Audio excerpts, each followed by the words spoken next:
الحمد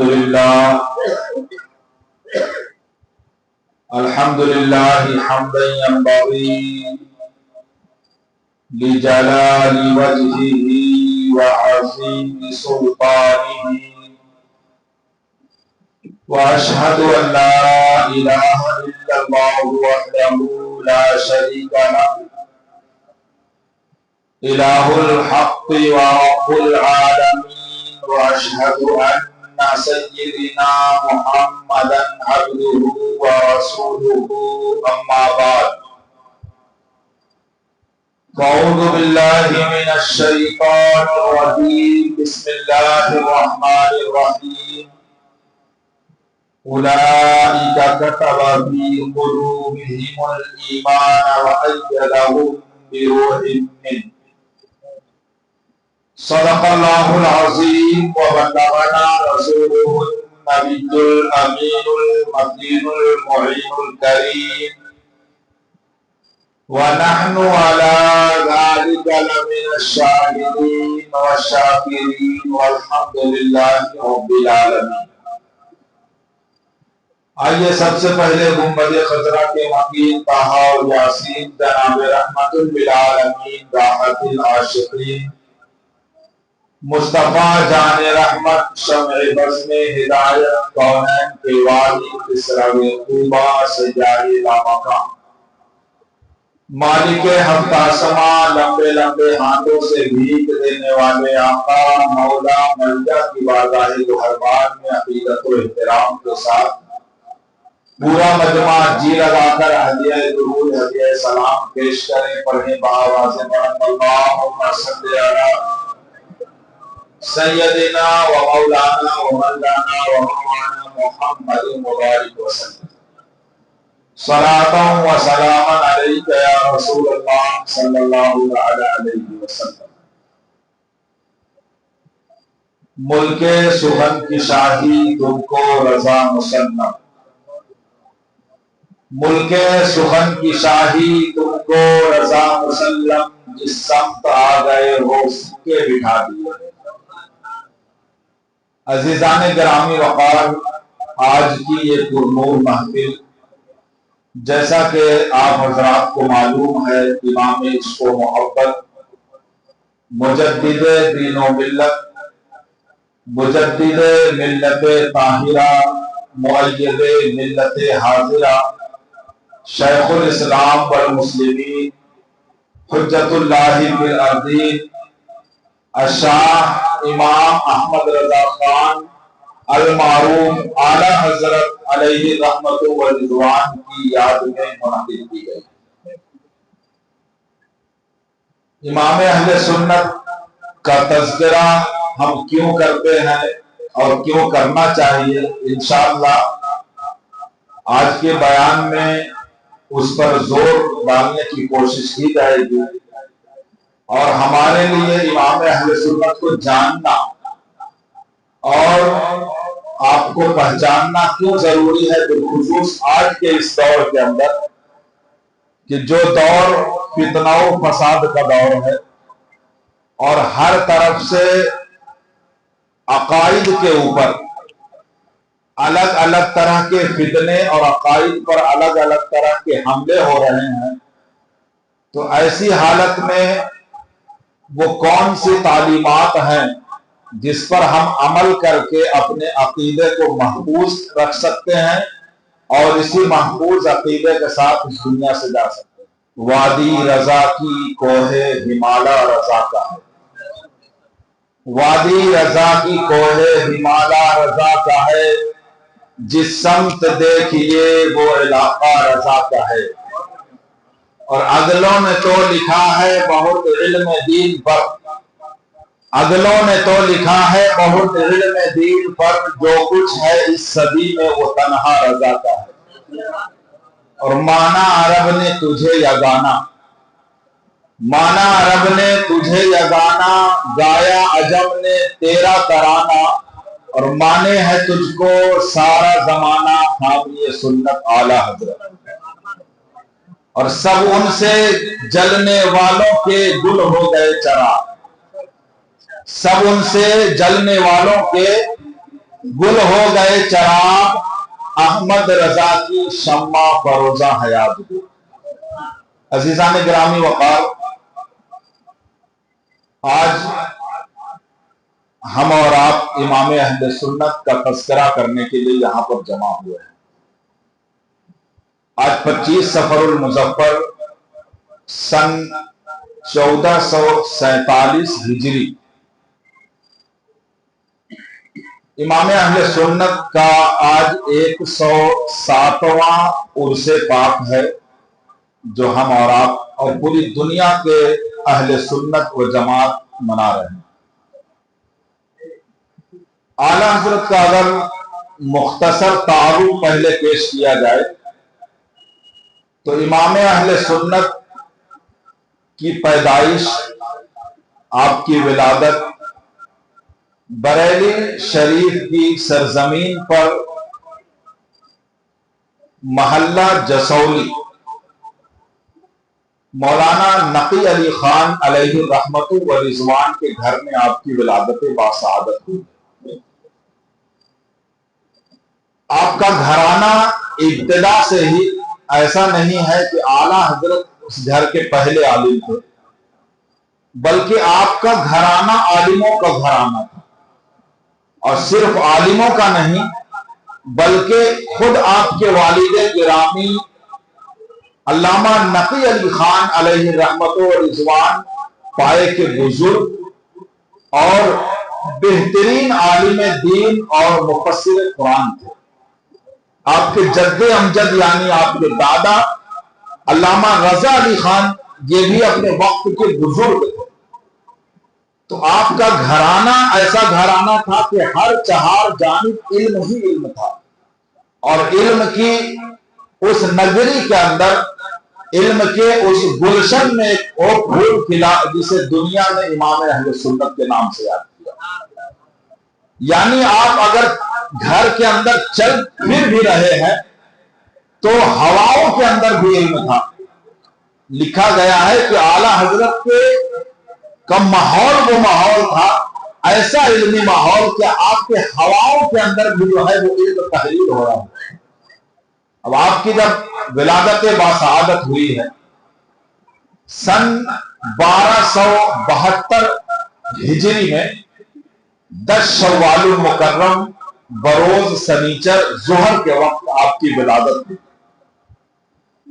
1272 یہ ایک عدد ہے جو سن ولادت ہے آپ کا، اور اعلیٰ حضرت عظیم البرکت کی یہ خاصیت ہے کہ آپ علم جس طریقے سے آپ تقریباً 150 علوم و فنون پر مہارت تامہ اور ملکہ رکھتے تھے، ان میں سے ایک علم تھا علم تاریخ، یعنی کسی واقعے کو یا کسی شے کو ایسے الفاظ کے اندر بیان کرنا کہ ان الفاظ کے اگر ابجد قمری کے حساب سے اگر اعداد نکالے جائے تو وہ ایک ایسا عدد اور ایسا نمبر بنتا تھا جو اس وقت کی تاریخ ہوا کرتی۔ خود اعلیٰ حضرت نے اپنی تاریخ ولادت 1272 ہجری کو وہ کس سے نکالا ہے؟ وہ قرآن پاک کی اس آیت کریمہ سے نکالا جس کی میں نے تلاوت کی، اولئک کتب فی قلوبہم الایمان وایدہم بروح منہ، کہ یہ وہ لوگ ہیں جن کے دلوں کے اندر اللہ رب العزت نے ایمان کو نقش کر دیا ہے اور اپنی روح سے ان کی مدد فرمائی۔ تو وہ یہ اعلیٰ حضرت فرماتے ہیں کہ یہ جو آیت کریمہ ہے، اس آیت کریمہ کے اعداد 1272 بنتے ہیں، اور اعلیٰ حضرت نے اپنی تاریخ و ولادت اس سے نکالی ہے۔ اور اعلیٰ حضرت کی ذات بھی وہ ذات تھی کہ جن کے بارے میں اللہ رب العزت نے فرمایا کہ ان کے دلوں کے اندر ایمان کو نقش کر دیا گیا اور اپنی روح سے جو ہے وہ مدد فرمائی۔ یہی وجہ ہے کہ اعلیٰ حضرت نے کسی یونیورسٹی کا چہرہ نہیں دیکھا، کہیں پڑھنے کے لیے کسی خارجی مدرسے کے اندر نہیں گئے، بلکہ اپنے والد ماجد علامہ نقی علی خان علیہ رحمت و رضوان سے تعلیم حاصل کی، اور تعلیم حاصل کی تو ایسی کہ اس وقت جو علوم آس پاس کہیں نہیں پڑھائے جاتے تھے ان سب علوم کے اندر اعلیٰ حضرت کو مہارت تامہ حاصل ہو گئی. یہ اللہ کی طرف سے اللہ کی جو ہے وہ مدد ہے جس کے بارے میں فرمائی جاتا ہے اپنی روح سے ان کی مدد کی. اب سوچئے کہ جو علم پورے ہندوستان میں نہ پڑھایا جاتا ہو وہ اعلیٰ حضرت کو علم. اور یہ وجہ کیا ہے کہ جب ابتدائی ایام تھے جب آپ کے میں شروع سے جو ہے وہ بیان کو لے کر چلتا ہوں, جب اعلیٰ حضرت کی ولادت ہوئی ہے تو بچپنے کے عالم کے اندر جب بسم اللہ خوانی ہوتی ہے تو بسم اللہ خوانی کی رسم 4 سال 4 مہینہ 4 دن کی عمر میں یہ بزرگوں کا معمول تھا کہ وہ بچہ جب 4 سال 4 ماہ 4 دن کا ہو جاتا تو بچے کو کسی عالم کے پاس لے کر جاتے اور وہاں پر بسم اللہ خوانی کی رسم ہوتی. آج تو ہم بسم اللہ خوانی کی اس پاکیزہ رسم کو چھوڑ دیا ہے. ہمیں چھٹی یاد رہتی ہے, 12ویں یاد ہے, ہر سال ہمیں برتھڈے یاد رہتا ہے, لیکن ہم بسم اللہ خوانی کی اس رسم کو آج ہمارے معاشرے سے جو ہے وہ غائب کر دیا. اور یہ علم دین سے محبت نہ ہونے کی بنیاد پر ہے کہ آج سیکنڈ نمبر پر علم دین کو رکھا جاتا ہے اور دنیاوی علم کو پرائیورٹی دی جاتی ہے. یہ حقیقت ہے. وقت اگر اسکول سے بچتا ہے تب مدرسے میں پڑھنے بچے آتے ہیں, ادروائز مدرسے میں نہیں آتے. یہ ایک الگ موضوع ہے کہ علم دین جو ہے یہ بھی پڑھانا ضروری ہے کہ نماز روزہ حج زکوٰۃ اور تمام دنیاوی جو بھی مسائل دینی مسائل ہمارے جو پیش آتے ہیں ان سب کا تعلق دینی مسائل سے ہے. تو کم از کم اتنا علم حاصل کرنا چاہیے کہ بندہ حرام و حلال کی تمیز کر لے, بندہ فرائض کی پابندی کر لے, صحیح سے قرات کر لے اور نماز وغیرہ جو ہے وہ پڑھنا جان جائے. تو 4 سال 4 ماہ 4 دن کی عمر میں جب بسم اللہ خوانی کرائی جاتی تھی اعلیٰ حضرت کو لے کر, حالانکہ ان کے والد خود جو ہے وہ عالم دین ہیں, ان کے دادا خود عالم ہیں, لیکن پھر بھی استاذ کو بلا کر جو ہے وہ بسم اللہ خوانی جب کرائی گئی, عمر کیا ہے, چھوٹی سی عمر 4 سال کی عمر ہے. اس عمر کے اندر اعلیٰ حضرت نے پڑھنا شروع کیا, بسم اللہ الرحمن الرحیم پڑھایا گیا, بسم اللہ پڑھو, اس کے بعد الف با سے جو ہے آغاز ہوتا ہے. الف با تا سا جیم ہا خا, یہ پڑھتے پڑھتے جب استاد نے کہا بیٹا پڑھو, جب لام الف پر بات پہنچی, جنہوں نے عربی پڑھا ہے وہ جانتے ہیں کہ الف با جو مفردات حروف ہیں الف سے لے کر جا کر, اور یہ سنگل حروف کو جو ہے وہ مفردات کہتے ہیں, اور ایک سے ایک حرف جب ملتا ہے 2 حروف یا 2 سے زائد تو وہ مرکبات بنتے ہیں. اعلیٰ حضرت کو جب لام الف پڑھایا جانے لگا تو اعلیٰ حضرت نے سوال کیا کہ ابھی تو مفردات کا ذکر چل رہا ہے تو اس میں مرکب لفظ کہاں سے آیا, ہم تو لام بھی پہلے پڑھتے تھے الف بھی پہلے پڑھتے تھے تو پھر یہ لام الف. یہ سوال کون سی عمر میں کیا جا رہا ہے؟ جسے آگے چل کر مجدد دین و ملت بننا ہے وہی ایسا سوال کر سکتا ہے, جسے چل کر دنیا کے اماموں کا امام بننا ہو وہی ایسا بچپنے کے عالم میں سوال کر سکتا ہے. اب جو ہے استاد وہ ہماری طرح کم علم چھوٹے موٹے مولوی صاحب ہو گئے, انہوں نے کہا کہ ایسا ہی لکھا ہوتا ہے, ایسا ہی پڑھایا جاتا ہے. کہا نہیں, اگر یہ مفردات میں یہ مرکب کا ذکر کیوں آیا آپ بتائیے. اب وہاں پر والد گرامی بھی موجود ہیں اور ساتھ میں دادا حضور بھی موجود ہے, علامہ رضا علی خان بھی. انہوں نے موقع کی نزاکت کو دیکھا, آپ کے دادا آگے بڑھے اور کہنے لگے کہ بیٹا الف لام یہ اس لیے لکھا ہوا ہے, لام الف اس لیے لکھا ہوا ہے کیونکہ جو آپ نے ابتدا میں شروع میں الف پڑھا وہ الف نہیں, وہ حمزہ ہے. وہ کیا ہے؟ حمزہ ہے.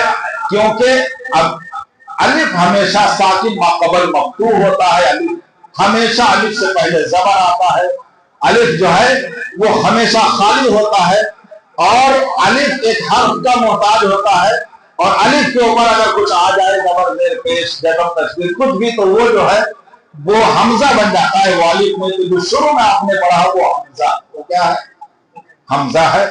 اور یہ یہاں پر الف کو لایا گیا ہے, یہ الف ہے.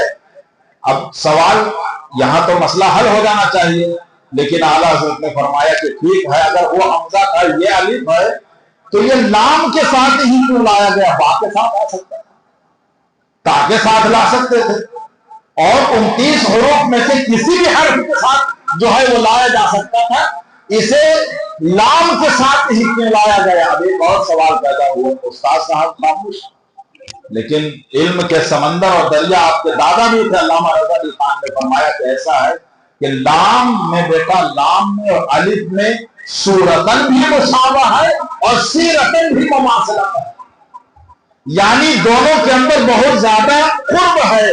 صورتن تو اس لیے کہ لام بھی کھڑا لکھا جاتا ہے سیدھا اوپر کی جانب، الف بھی کھڑا لکھا جاتا ہے اوپر کی جانب، یہ تو صورتن مشابہ ہے، اور سیرتن اس طرح سے مشابہ ہے کہ جب الف لکھو گے تو الف کا قلب یعنی بیچ کا حرف جو ہوتا ہے وہ لام ہوتا ہے، اور لام جب لکھیں گے تو بیچ کا حرف الف ہوتا ہے، سمجھے نہیں؟ الف جب لکھا جائے گا ورڈز کے اندر، حروف کے اندر، تو کیا کیا لکھیں گے؟ الف میں الف لام فا، کیا الف لام فا، تو بیچ میں کیا آیا؟ لام، اور جب لام لکھیں گے تو 3 حرف لکھنا پڑے گا، لام الف میم، تو بیچ میں کیا آیا؟ الف، تو لام کا قلب یعنی بیچ الف ہے اور الف کا قلب لام ہے، اس لیے لام کے ساتھ الف کو لایا گیا۔ جب یہ جواب جب انہوں نے سنا ہے تو فرمایا ہے کہ اب آگے بڑھائیے۔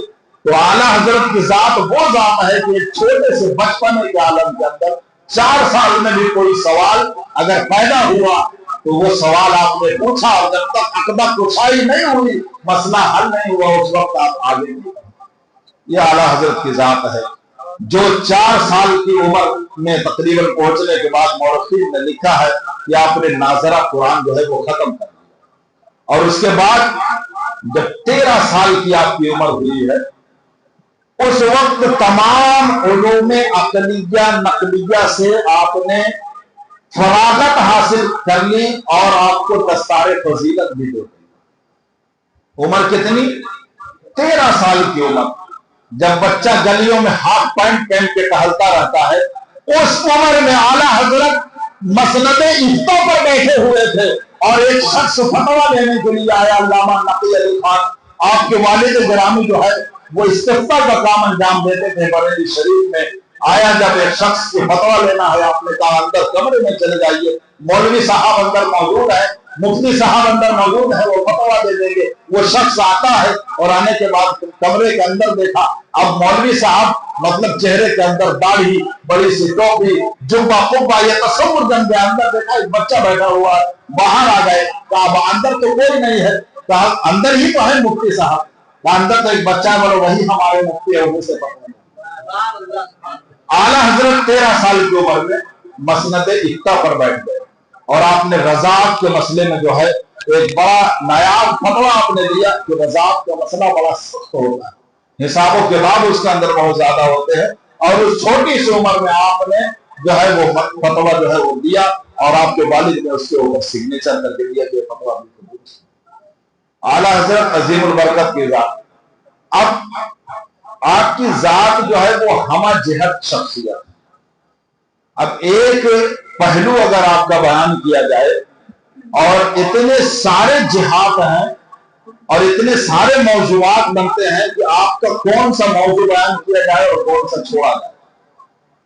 عشق رسول ایک طرف ہے، آپ کی فتویٰ نویسی ایک طرف ہے، آپ کی شاعری ایک طرف ہے، آپ کا جو ہے کتب لکھنا ایک طرف ہے۔ آپ اعلیٰ حضرت کی ذات ایک شخص نہیں بلکہ ایک شخصیت ہے، اور کہتے ہیں کہ اعلیٰ حضرت جو ہے اپنے آپ کے اندر لائبریری، وہ چلتے پھرتے لائبریری کی اعلیٰ حضرت کتابیں جو ہے فتویٰ لکھنے کے لیے کتابوں کی جو ہے ضرورت آپ کو نہیں پڑتی تھی۔ اللہ رب العزت نے ایسا حافظہ مضبوط رکھا تھا کہ جو بھی مسئلہ آتا برجستہ اس کا جواب لکھتے، اور کتاب اٹھانے کی ضرورت پیش نہیں آتی۔ علامہ سید وسیع احمد محدث سورتی علیہ السلام، آپ کے حافظہ جو ہے ملاحظہ فرمائیں کہ کیسا حافظہ مضبوط تھا۔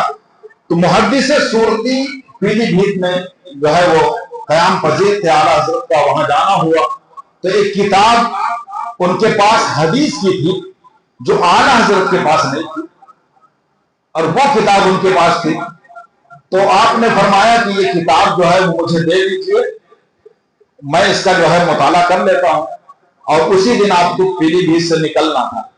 تو علامہ محدث سورتی انہوں نے فرمایا کہ ٹھیک ہے، آپ کتاب جو ہے آپ کے پاس تو بہت ساری کتابیں ہیں اور مجھ فقیر کے پاس کچھ چند ہی کتابیں ہیں، لہذا آپ اس کتاب کو لے لیں اور اسے ملاحظہ فرمانے کے بعد مجھے آپ واپس کریں۔ اب اعلیٰ حضرت نے کتاب لی، لیکن اتفاق ایسا ہوا کہ اس دن نکلنا تو تھا، لیکن کچھ مریدوں نے دعوت کر دی اور کا اصرار کر دیا کہ ایک دن آپ اور قیام کریں۔ آپ رات میں رک گئے اور ایک دن کا پروگرام آگے بڑھ گیا۔ اب جب وہاں سے روانگی ہونے لگی اور سامان آپ کا باندھا جانے لگا تو خادم سے فرمایا کہ یہ کتاب جو ہے وہ انہیں محدث سورتی علامہ وسیع احمد صاحب کو دے دی۔ اب کتاب جب ان کو دی گئی دوسرے ہی دن، تو وہ سمجھے کہ میں نے جو یہ بات کہی تھی کہ اعلیٰ جو یہ کتاب ملاحظہ کر کے اسے پڑھنے کے بعد آپ مجھے واپس کر دیجیے گا، تو شاید اعلیٰ حضرت کی یہ بات بری لگ گئی ہو، تو اس لیے کتاب انہوں نے واپس کر دی۔ وہ ملنے کے لیے گئے اور جب آپ رخت سفر باندھ کر سواری پر سوار ہو رہے تھے تو فرمایا کہ حضور ایسی تو کوئی بات نہیں کہ میری منشا ایسی نہیں کہ اعلیٰ حضرت نے فرمایا یہ کتاب میں نے آپ کو واپس اس لیے نہیں کی کہ آپ نے واپس کرنے کہا تھا، بلکہ میں نے اس کتاب کو پڑھ لیا ہے پورا کا پوری حدیث کی کتاب۔ فرمایا کہ اتنی جلدی آپ نے پڑھ لی؟ بولا ہاں، رات بھر میں اس کتاب کو پڑھتا رہا اور اس کے بعد اس کو میں نے محفوظ کر لیا ہے۔ فرماتے ہیں کہ اب یہ 3 مہینوں تک تو کہیں سے بھی آپ پوچھیں گے تو سطر و سطر، صفحہ و صفحہ بتا دوں گا کہاں پر کیا لکھا ہوا ہے، اور پوری زندگی بھر کے لیے اس کا مضمون مجھے محفوظ ہے۔ تو یہ حافظہ کی بات ہے۔ اب حافظے کی بات آئی کہ آپ کی ذہانت کیسی تھی اور حافظہ کیسا تھا کہ آپ نے صرف 1 ماہ جو رمضان المبارک کے اندر آپ کے جو خطوط آتے تھے اس کے اندر آپ حافظ نہیں تھے، لیکن لوگ حافظ لکھا کرتے تھے۔ علامہ، مولانا، مفتی بے شمار القاب لگاتے تو حافظ بھی لکھ دیتے، اور اعلیٰ حضرت حافظ نہیں تھے تو آپ نے رمضان المبارک میں مغرب کے بعد آپ بیٹھتے اور عشاء تک 1 پارہ حفظ کر لیتے اور عشاء میں تراویح سنا دیتے۔ لہٰذا پورے 30 دنوں کے اندر، اور کہا جائے تو مغرب سے عشاء کے درمیان یا صرف ہوتا تھا، آپ 1 پارہ حفظ کرتے اور پورے رمضان مبارک میں آپ کے قرآن پاک حفظ کرتے۔ یہ اعلیٰ حضرت کے حافظے کی بات ہے۔ اب علوم و فنون کے اوپر آپ کو مہارت تامہ حاصل تھا۔ تقریباً 150 سے زائد لوگ علم حدیث، علم قرآن، اس میں علم اصول فقہ اور فقہ، اسماء الرجال، علم کلام، علم منطق، علم فلسفہ اور علم جو ہے توقیق، علم تکسیر، علم حیت، علم جبر، تمام جو علوم کا جتنے ستاروں کو دیکھ کر جو علم حاصل ہوتا ہے وہ علوم آپ کے پاس ہے۔ اور سائنسدان اس وقت آپ اگر اعلیٰ حضرت کی ذات کے اندر دیکھیں نا تو اگر محدث کو تلاش کریں گے تو ایک محدث آپ کو اعلیٰ حضرت کی ذات کے اندر، آپ اگر مفسر قرآن کو دیکھنا چاہیں تو اعلیٰ حضرت کی ذات کو دیکھیں، سائنسدان اگر سائنسدان کو دیکھنا ہے تو اعلیٰ حضرت کی ذات میں دیکھے۔ اور یہ میں صرف مبالغہ آرائی یا محبت میں جو ہے فرق کر بات نہیں کر رہا ہوں، بلکہ جب اس وقت یہ نظریہ اور یہ تھیوری دی گئی اور آج بھی اسکولوں کے اندر، کالجز کے اندر یہ پڑھایا جاتا ہے کہ جو ہے زمین گھومتی ہے، زمین ہلتی ہے اور چاند اور سورج یہ ساکن ہے، اعلیٰ حضرت نے اس پر باقاعدہ ایک کتاب لکھی، فوز مبین در رد حرکت زمین، اور اس پر آپ نے 1-2 نہیں بلکہ 105 دلائل قائم کیے کہ یہ زمین ساکن ہے اور سورج اور چاند گردش کر رہے ہیں۔ والشمس تجری لمستقر لها ذلك تقدير العزيز العليم والقمر قدرناه منازل حتى عاد كالعرجون القديم۔ قرآن سے ثابت کیا کہ سورج یہ جو ہے چل رہا ہے اپنے ایک ٹھہرنے کی جگہ پر، اور یہ چاند جو ہے یہ منزلیں طے کر رہا ہے، تو یہ چاند اور سورج پر فرمایا کہ یہ جو ہے چل رہے ہیں، یہ گردش کر رہے ہیں، اور زمین کے بارے میں فرمایا کہ یہ زمین ساکن ہے، اور زمین کے تعلق سے اعلیٰ حضرت نے فرمایا کہ اللہ رب العزت زمین کے تعلق سے کیا فرماتا ہے کہ ہم نے والجبال اوتادا، اور پہاڑ کو میخ بنا کر، چیر بنا کر زمین میں گاڑ دیا ہے تاکہ یہ زمین ہل نہ سکے۔ افلا ينظرون الى الابل كيف خلقت، اور وہ جو آیت اس کے اندر ہے افلا ينظرون الى الابل كيف خلقت والى السماء كيف رفعت والى الجبال كيف نصبت، تم نے اونٹ کو نہیں دیکھا؟ کیا تم اونٹ کو نہیں دیکھتے کیسی اس کی تخلیق کی گئی ہے؟ اور کیا تم پہاڑ کو نہیں دیکھتے کیسے اسے نصب کیا گیا ہے زمین کے اندر؟ تو اعلیٰ حضرت میں فرماتے ہیں کہ 15 دلائل جو کتب سابقہ سے دیے اور 90 دلائل اپنے پاس سے اعلیٰ حضرت نے دیے کہ زمین ساکن ہے اور یہ سورج اور چاند گردش کر رہے ہیں۔ حالانکہ آج بھی اس کے اوپر بحثیں جاری ہے، لوگ سورج اور چاند کو ساکن مانتے ہیں اور زمین کو جو ہے یہ فرق کہتے ہیں کہ یہ حرکت کر رہی ہے، یہ گھوم رہی ہے۔ اس کا ثبوت کہیں بھی قرآن حدیث اور اعلیٰ حضرت نے جو لکھا آج تک اس کا کوئی رد بھی نہیں کرتا۔ آپ کے علم، یہ علم سائنس ہے اور صرف یہ ایک واقعہ ہے۔ اب علم سائنس کا یہ عالم ہے، اب ریاضی کی طرف آتے ہیں، میتھمیٹکس کی طرف۔ اعلیٰ حضرت کا علم میتھمیٹکس میں کیا ہے؟ علی گڑھ مسلم یونیورسٹی کے اندر دینیات کے پروفیسر تھے مولانا سید سلیمان اشرف صاحب، اعلیٰ حضرت کے ساتھ شاگرد ہیں، تو یہ پڑھاتے تھے، دینیات کے پروفیسر تھے۔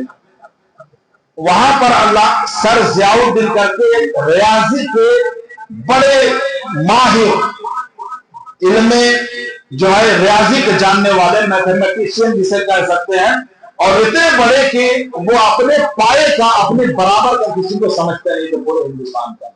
ان کو ایک فارمولا سمجھ میں نہیں آ رہا تھا میتھ کا، اور وہ مشکل مسئلہ ان سے حل نہیں ہو رہا تھا، اور ان کا ارادہ یہ تھا کہ یہ مسئلہ لے کر، یہ فارمولا لے کر میں جرمنی جاؤں یا آکسفورڈ جاؤں یا UK جاؤں، جا کر کے وہاں کے یونیورسٹیز کے اندر جو پروفیسرز ہیں میتھمیٹکس کو انہیں دکھاؤں گا اور یہ مسئلہ حل کراؤں گا۔ کسی پریشانی کے عالم میں ان کی ملاقات سر ضیاء الدین کی ہوتی ہے علامہ سید سلیمان اشرف صاحب سے، جو دینیات کے پروفیسر تھے۔ انہوں نے ذکر کیا تو باتوں باتوں میں اعلیٰ حضرت کا جو ہے انہوں نے کہا کہ آپ جانا چاہتے ہیں باہر تو ایک کام کیجئے کہ میرے استاد ہیں احمد رضا بریلی شریف میں، آپ چلے جائیں اور جا کر ان سے دکھا لیجیے۔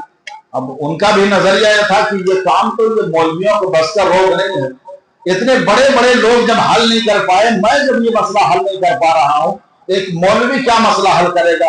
انہوں نے کہا کہ آپ جانا تو چاہتے ہی ہیں، علی گڑھ سے بریلی دور نہیں ہے، جا کر ایک مرتبہ مل لیجیے، شاید آپ کا مسئلہ حل ہو جائے۔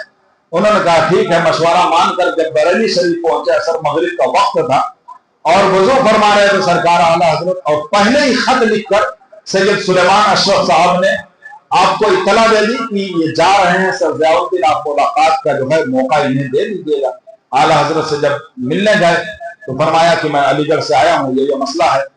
تو اعلیٰ حضرت نے فرمایا بولیے کیا مسئلہ ہے؟ اب وہ کہتے ہیں کہ یہ ایسا کوئی چھوٹا مسئلہ نہیں ہے کہ میں ایسے چلتے چلتے جو ہے وضو خانے کے اوپر بتا دوں، آرام سے کہیں بیٹھیں اور وقت ہو وہاں پر میں اپنا مسئلہ بیان کروں۔ اعلیٰ حضرت فرمایا کچھ تو کہیے، کچھ تو کہیے۔ جب انہوں نے کہا کہ ٹھیک ہے، یہ جو ہے قلم نکالا، کاغذ نکالا اور اپنا فارمولا جو بھی تھا بڑا اعلیٰ حضرت کو لکھ دیا۔ اعلیٰ حضرت نے 4 لفظوں کے اندر اس کا جواب دیا، اور وہ جواب دیکھ کر حیران و پریشان ہے۔ جب مغرب کی اذان ہوتی ہے، امام اہل سنت نماز کے لیے جاتے ہیں، اور یہ حیران و ششدر ہے کہ جو مسئلہ آج تک حل نہیں ہو سکا، امام اہل سنت ایک جو ہے نظر ڈالتے ہیں اور یہ مسئلہ حل ہو جاتا ہے۔ تو یہ ہے واحد زیادہ کہ اللہ رب العزت نے اپنے روح سے ان کی مدد فرمائی، اور سر ضیاء الدین اتنے متاثر ہوئے کہ واپس جب وہ علی گڑھ مسلم یونیورسٹی جاتے ہیں تو پھر بادشاہ ہو گئے، داڑھی رکھ لی انہوں نے، اور بہت بڑے اعلیٰ حضرت کے معتقد بن گئے۔ تو یہ علم ریاضی کے اندر ہے، علم سائنس میں، علم ریاضی میں اور علم قرآن کے اندر آپ نے بے شمار کام کیے۔ تقریباً 1000 سے زائد کتب آپ نے تصنیف فرمائے، 1000 سے زیادہ۔ اگر زندگی اعلیٰ حضرت کی حیات کے اوپر، زندگی کے اوپر، ان کتابوں کے صفحات کو اگر ان کی زندگی میں جتنے گھنٹے ہوئے ہیں وہ ڈیوائڈ کیے جائے تو ایک ایک گھنٹے پر آپ کی زندگی کئی کئی صفحات. اب پوری زندگی آپ نے جو ہے وہ دین اسلام کی تحفظ کے لیے اور ناموس رسالت کے تحفظ کے لیے اپنے آپ کو صرف کر دیا.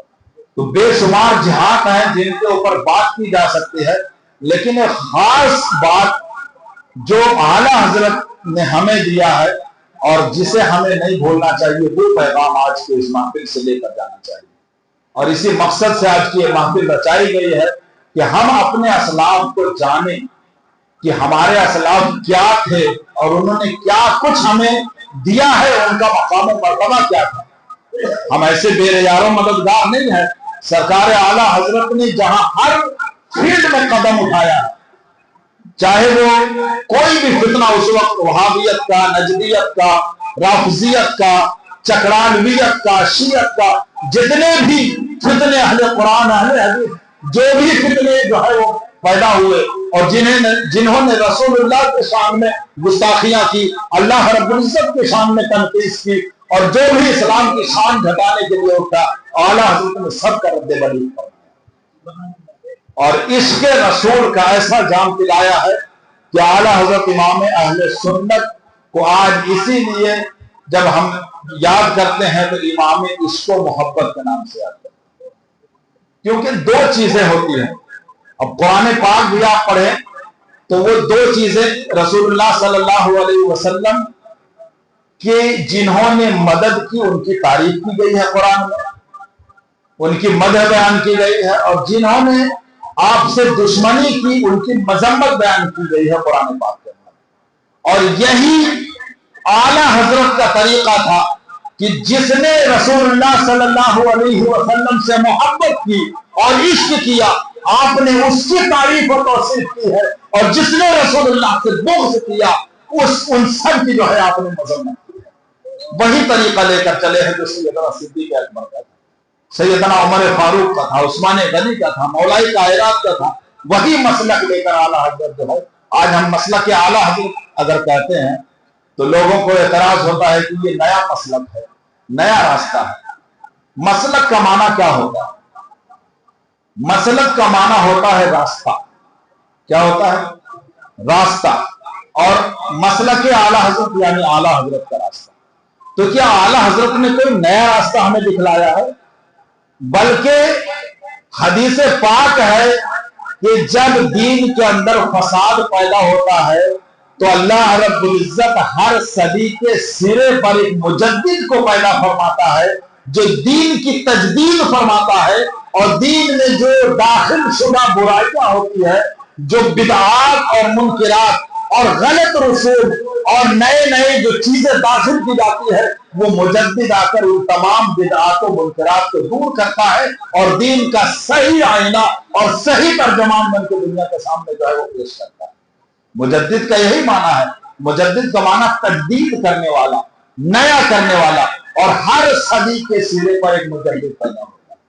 یعنی کہ جتنے بھی ایک صدی یعنی 100 سال کا عرصہ جب گزرے گا تو 100 سال میں اللہ رب العزت ایک مجدد کو پیدا فرماتا ہے دنیا میں. اور دنیا کے کسی بھی کونے میں ہو سکتا ہے، کہیں بھی پیدا ہوگا، اور وہ اپنے قلم سے، اپنے زبان و بیان سے، اپنی تقریر سے، اپنی تصنیف سے دنیا کے سامنے اسلام کا صحیح معنی اور صحیح مطلب رکھے گا. اور اعلیٰ حضرت کی ذات وہی 14ویں صدی کے مجدد تھے امام اہل سنت. تو اعلیٰ حضرت نے ہر فیلڈ کے اندر کام کیا، اور بالخصوص جو ہے وہ عقیدے کے تحفظ میں آپ نے جو کام کیا ہے کہ دنیا جہاں پر یہ عقیدہ دیا جا رہا تھا کہ رسول اللہ کے تعلق سے کہ رسول اللہ کو غیب کا علم نہیں، رسول جو جن کا نام محمد یا علی ہو معاذ اللہ، وہ مر کر مٹی جو ہے وہ کچھ کر نہیں سکتے، کسی چیز کے مالک و مختار نہیں. نبی مر کر مٹی میں مل گئے. اللہ تبارک و تعالیٰ کے تعلق سے جو ہے وہ جھوٹ کا جو ہے یہ شائبہ پھیلایا گیا کہ اللہ جھوٹ بول سکتا ہے. اعلیٰ حضرت اس کا پوری ایک مکمل کتاب لکھی ہے، سبحان السبوح، اللہ کی پاکی کے بیان میں کتاب لکھی. تو سرکار اعلیٰ حضرت امام اہل سنت نے ہر جہت کے اندر کام کیا. اب ان کی جو ہے وہ کرامتیں بتلانا مقصود نہیں کہ آپ نے کیونکہ ہر بزرگ کو ہم جانتے ہیں اور کسی بھی بزرگ کا تذکرہ ہوتا ہے تو ان کے کچھ کرامتیں بیان کر دی گئی اور اس کے بعد جو ہے وہ محفل برخاست ہو جاتی ہے. تو اعلیٰ حضرت کی ذات وہ ذات نہیں کہ ان کی کرامتیں بیان کی جائے، بلکہ اعلیٰ حضرت کی ذات وہ ذات ہے کہ آپ کی کرامتیں نہیں بلکہ آپ کے کارنامے بیان کیے جائیں کہ آپ نے اس دنیا میں ہمیں کیا دیا ہے. کہ یہ صرف ہندوستان کی بات نہیں ہے، جن کے علم کا لوہا علماء حرمین طیبین مکہ اور مدینہ کے علماء بھی جن کے علم کا لوہا مانتے ہیں، وہ اعلیٰ حضرت کی ذات ہے کہ جن سے جو ہے سند حدیث لے کر اجازت حدیث لے کر حدیث بیان کرتے ہیں. جہاں پوری دنیا علماء حرم کی طرف رجوع ہوتی ہے اور علماء حرم کی طرف جو ہے وہ اپنا رجحان پیش کرتے ہیں، وہاں علماء حرم امام اہل سنت کی طرف رجوع کرتے ہیں.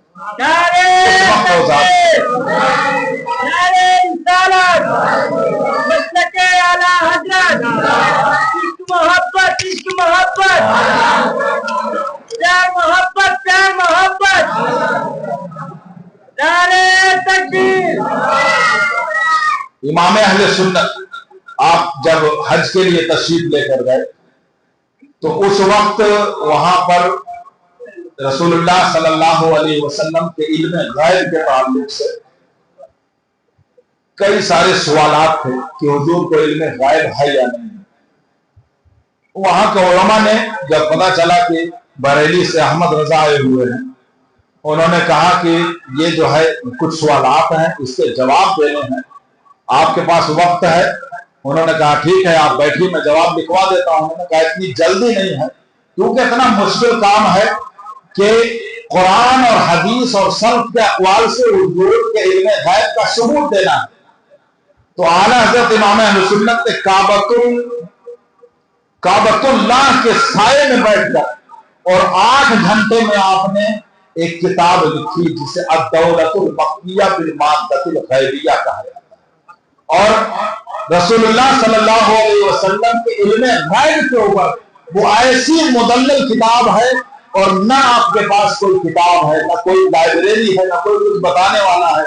اسی لیے وہ صرف الہام کہ اللہ تبارک و تعالیٰ کی طرف سے ادھر عطا ہونا ہے اور ادھر اعلیٰ حضرت قلم چلاتے جاتے ہیں اور ایک پوری ذخیر کتاب لکھتے ہیں جسے جب اس وقت کے شریف مکہ کے دربار میں لے جایا گیا 2 راتوں تک اس کتاب کو جب سنایا گیا ہے، وہ عربی کے اندر پوری کتاب اس کے آنکھوں سے شریف مکہ جو گورنر مکہ اس وقت کا تھا اس کے آنکھوں سے آنسو جاری ہوئے اور کہا کہ یہ کتاب جو ہے اعلیٰ حضرت نے لکھی ہے کہ علم غیب کے اوپر ایسی دلائل اور براہین جو ہے وہ قائم کیا ہے کہ اس کا رد اور اس کا توڑ کوئی نہیں سکتا. امام اہل سنت کی ذات یہ ہم سب کو آپ نے عشق کرنا سکھایا. کس سے؟ رسول اللہ صلی اللہ علیہ وسلم سے. اور فرمایا جان ہے عشق مصطفیٰ روز فضو کرے خدا جس کو ہو درد کا مزہ نازے دوا اٹھائے.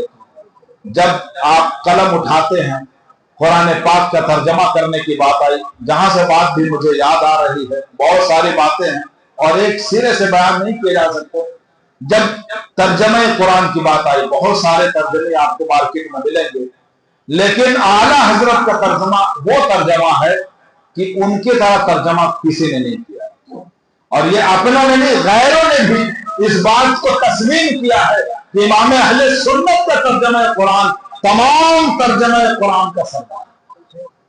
اور ترجمہ یہ بھی آپ نے بیٹھ کر نہیں لکھا کہ بیٹھ گئے اور لغت عربی کی جو ہے قاموس اور لغت نکال کر رکھ لیا، تفسیر اور تمام کتاب کھنگال رہے ہیں اور ترجمہ لکھ رہے ہیں، بلکہ صدر الشریعہ علامہ امجد علی اعظمی علیہ رحمہ مصنف بہار شریعت جو آپ کے خلیفہ بھی ہے شاگرد بھی ہے، انہوں نے فرمایا حضور ترجمہ قرآن کی ضرورت ہے. آپ نے فرمایا اتنا وقت کہاں ہے کہ میں جو ہے قرآن پاک کا ترجمہ لکھوں. تو ترجمے تو بہت سارے موجود ہیں، تو جو کام ہو چکا ہے اس پر اور اپنی توانائی اور اپنی انرجی کیوں ختم کرنی ہے؟ ترجمے تو بہت سارے موجود ہیں. آپ نے فرمایا کہ آپ لکھوا دیں. تو فرمایا دن میں تو کوئی وقت نہیں ہے، رات میں یا قیلولہ کے وقت، دن میں جب آرام کرتے ہیں آپ کھانے کے بعد یا رات میں سونے کا جب وقت اس وقت آ جائے. اب اعلیٰ حضرت چارپائی پر لیٹے ہوئے ہیں اور لیٹ کر اس وقت علامہ صدر الشریعہ علیہ رحمت و رضوان وہ قلم اور بیاض لے کر بیٹھے ہیں. اعلیٰ حضرت قرآن پاک کی آیت پڑھتے ہیں اور ترجمہ بولتے ہیں. کوئی سوچنا نہیں، سوچ کر نہیں، بلکہ ایک طرف آیت پڑھتے ترجمہ بولتے ہیں اور ادھر علامہ صدر الشریعہ اسے لکھتے جاتے ہیں. اس طریقے سے آپ وقت قیلولہ میں اور وقت نوم میں اپنے خوابگاہ میں اعلیٰ حضرت نے پورے قرآن پاک کا ترجمہ لکھوایا. اور وہاں سے جب قرآن پاک کا ترجمہ ہو گیا تو خواہش ظاہر ہوئی کہ تھوڑی سی تفسیر بھی ہو جاتی قرآن پاک کی، جو حاشیہ لگایا جاتا ہے. آج جو قرآن پاک کے اوپر ترجمہ کے ساتھ آپ حاشیہ دیکھتے ہیں تو وہ اعلیٰ حضرت نے نہیں کیا. تو آپ نے کہا کہ ٹھیک ہے، اسے بھی لکھوانا شروع کیا. لیکن جب آپ لکھواتے تو وہ ایک ایک آیت کی تفسیر اتنی لمبی ہو جاتی کہ صدر الشریعہ نے کہا کہ یہ بہت زیادہ طویل ہو جا رہی ہے، اسے جو ہے وہ کام کو بند کر دیا جائے، تفسیر نہیں لکھی جائے. لیکن بعد میں انہوں نے فرمایا کہ اگر میں اس کام کو بند نہ کرتا تو جتنے پارے کی بھی ہو سکتی تھی اتنے پارے کی تفسیر آتی، تو آج علم کے سمندر میں ایک بڑا اضافہ ہو گیا. امام اہل سنت کی ذات ہے. اب آپ کے عشق کا کیا معاملہ تھا؟ اعلیٰ حضرت نے تمام فتنوں سے ہمیں محفوظ رکھنے کے لیے اور ہمارے عقیدے کی حفاظت کے لیے بہت سارے جو ہے وہ فارمولے دی. اعلیٰ حضرت کا عشق رسول، اس کے اوپر ایک الگ سے بیان کی ضرورت ہے. انشاءاللہ اس پر جو ہے وہ الگ سے کسی وقت بیان کیا جائے گا. لیکن امام اہل سنت نے ہم سب کے ایمان اور عقیدے کی حفاظت کے لیے یہ تمام تر کتابیں لکھی جسے آج ہمیں پڑھنا چاہیے. امام اہل سنت کی کتابیں آج دنیا کے بڑے بڑے یونیورسٹیز کے اندر جو ہے وہ پڑھائی جا رہی ہے. لیکن افسوس کی بات ہے کہ ہم نہ اپنے امام کو جانتے ہیں، نہ پہچانتے ہیں، اور نہ انہیں جاننے کی کوشش کرتے ہیں. اس وقت کا زمانہ تھا کہ جب آپ کے پاس خطوط آتے تھے اور خط جب آتے تو اس میں مغلظات بھی لکھے ہوتے تھے. کچھ جو دشمن عناصر ہوتے وہ لوگ گالیاں لکھ کر اعلیٰ حضرت کو بھیجا کرتے. ایک خط آیا اور اس خط کو جو ہے جب پڑھنا شروع کیا، پڑھنے والے کون تھے؟ غالباً علامہ سید ظفر الدین بہاری صدر الشریعہ. یہ حضرات زیادہ اعلیٰ حضرت کی بارگاہ میں رہتے تھے. تو انہوں نے دیکھا کہ اس کے اندر جو ہے مغلظات بھرے ہوئے، گالیاں بھری ہوئی ہے. تو اعلیٰ حضرت نے فرمایا، وہ تو انہوں نے خط بند کر کے رکھ دیا، لیکن حضور مسکرانے لگے. اعلیٰ حضرت مسکرانے لگے. لوگوں نے پوچھا یہ آپ کو گالیاں لکھ کر آپ کو بھیجا ہے اور آپ مسکرا رہے ہیں؟ فرماتے ہیں کہ یہ جب تک مجھے گالیاں لکھ رہا تھا میرے نبی کی گستاخی سے اپنے زبان کو روکے ہوا. یہ اعلیٰ حضرت کی ذات ہے. آج ہمارے دلوں کے اندر اگر عشق رسول کا چراغ روشن ہے تو یہ دین ہے اعلیٰ حضرت کی. آج اگر سادات کی محبت ہمارے دلوں کے اندر زندہ ہے تو یہ بھی اعلیٰ حضرت کی دین ہے. آج ہم جو رسول اللہ صلی اللہ علیہ وسلم سے مدد مانگ رہے ہیں، حضور کو زندہ و جاوید تسلیم کرتے ہیں، یہ اعلیٰ حضرت کی دین ہے. آج جو ہمارا عقیدہ محفوظ ہے یہ سب اعلیٰ حضرت کی دین ہے. اور نہ اعلیٰ حضرت اگر نہ ہوتے تو کسی شاعر نے کیا کہا کہ شرک تھا جب ناز کرنا احمد مختار پر، نکتہ چی تھے لوگ علم سید ابرار پر. ہر ولی ہر غوث کو بے بدست و پا سمجھا گیا، یا رسول اللہ کہنے پر تھا فتویٰ شرک کا. کفر پر ایک دن مصیبت کو جلا لا ہی گیا، میرے آقا کی ولادت کا سوال آ ہی گیا. ایک کرن پھوٹی اچانک چرخ پر مہتاب سے، اس کرن کو اہل دین احمد رضا کہنے لگے، امت ختم الرسل کا پانچواں کہنے لگے. امام اہل سنت اعلیٰ حضرت زندہ باد، پائندہ باد.